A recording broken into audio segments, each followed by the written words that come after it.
Photoshop es una de las interfaces más ampliamente utilizadas para la edición de imágenes basadas en píxeles o en la producción de ilustraciones también. Eh, Empezaremos hablando de un par de conceptos básicos como es el manejo de la resolución y los tipos de imagen también que podemos crear. En principio, y para diferenciarlo, el otro gran mundo de creación de imágenes está basado en vectores, en programas como Illustrator, y ahí vamos a estar trabajando con puntos y líneas que son escalables hasta el infinito. Todas las formas están controladas por estos manejadores y sus diferentes características de vector. Quiere decir que para construir una geometría, como puede ser un círculo o un texto, se basa en cálculos matemáticos, por eso se puede ampliar hasta el infinito. Si yo lo dibujo a 2 centímetros de base, lo puedo ampliar a 20 sin pérdida de resolución, lo que hace que este sistema sea ideal para identidad gráfica, para logotipos, mapas, crear y diseñar diagramas, textos. Por otro lado, las que veremos que se manejan en Photoshop son imágenes rasterizadas que cuentan de por sí con un número limitado de píxeles. Aquí nos detendremos un poco más en el concepto del píxel como unidad de medida. Y 3 características asociadas que son la resolución, profundidad de color y el modo de color.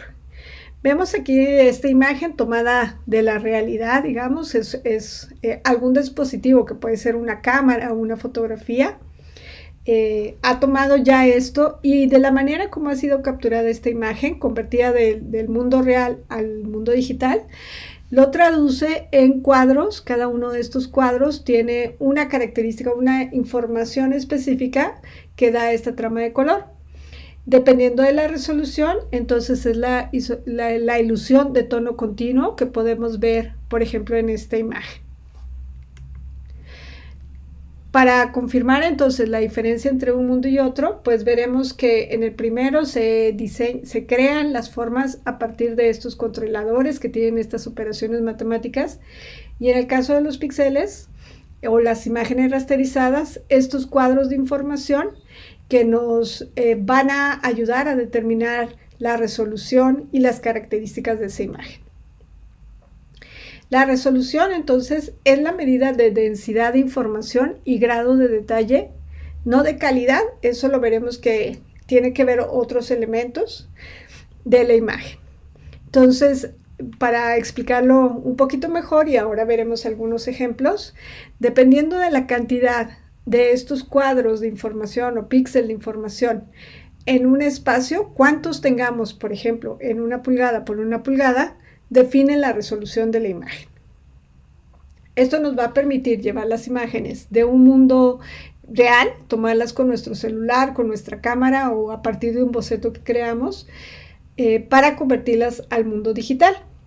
Entonces entran aquí 2 elementos: el tamaño mismo de la imagen, cuánto mide de base y de altura, y por otro lado la resolución, que habíamos explicado ya en principio, que es cuántos píxeles hay en esa unidad de medida, ¿no? Que pueden ser las pulgadas.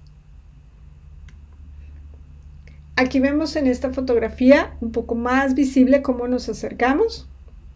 La traducción de píxel es Picture Element, que es la unidad mínima de color mostrada en la imagen digital. Y una imagen así, para crear esta sensación o esta lectura visual de tono continuo, es esta sucesión de píxeles, que la convierte en un mapa de bits. Entonces, para repasar estos conceptos, la resolución es la cantidad de píxeles por unidad de longitud. Incide directamente en el registro de detalle. Si yo tengo menos información, menos píxeles, entonces tengo menos posibilidad de registro y detalle.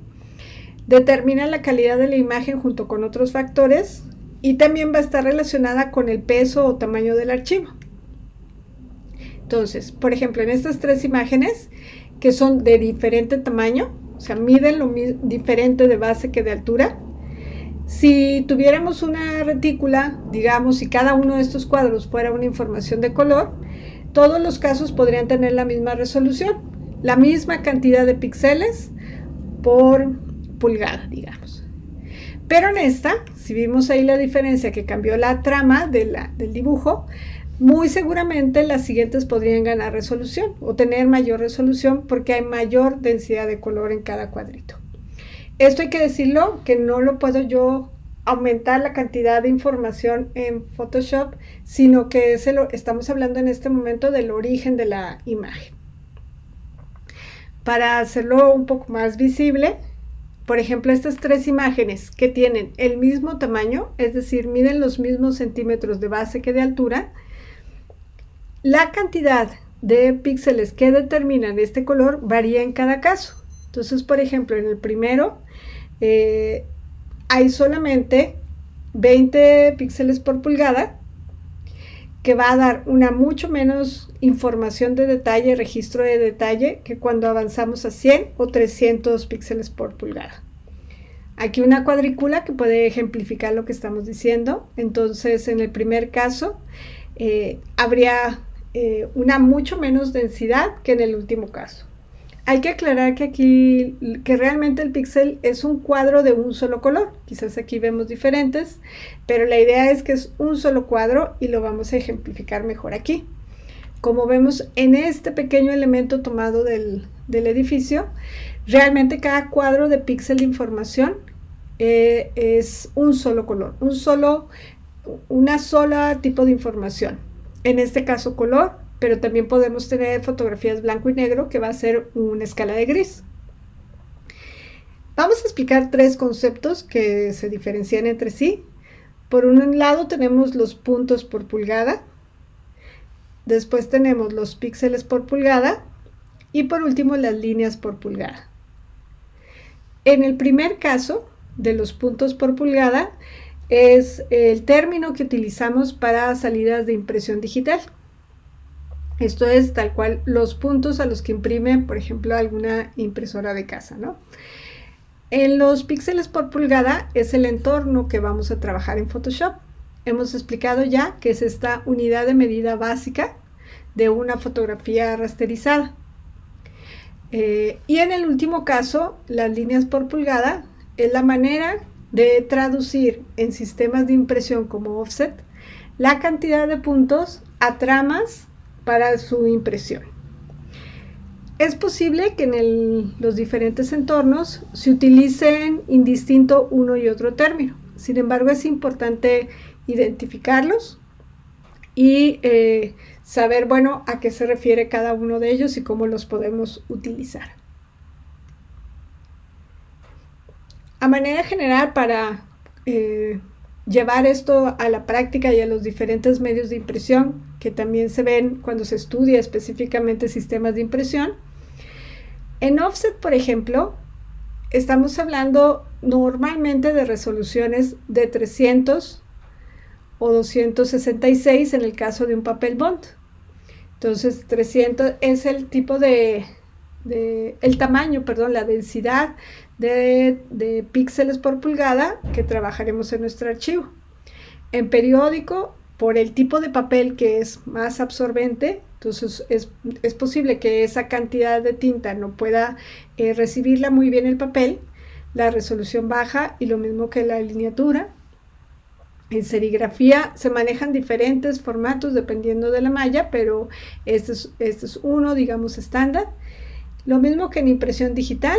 Y en el uso de pantalla, lo que estamos viendo nosotros en la pantalla, lo que normalmente despliegan las computadoras, es de 72 píxeles por pulgada.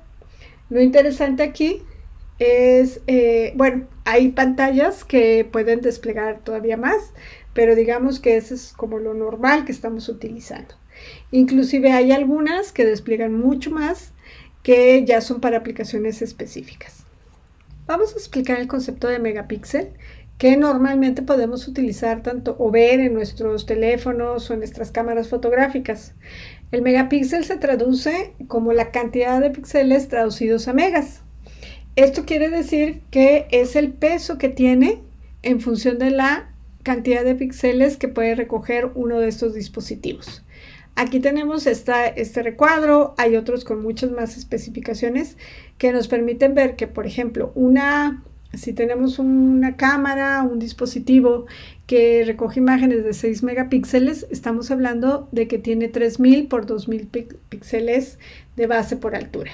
Entonces, eso nos va a dar la posibilidad de contar con imágenes de mayor o menor tamaño, dependiendo de la resolución de salida también.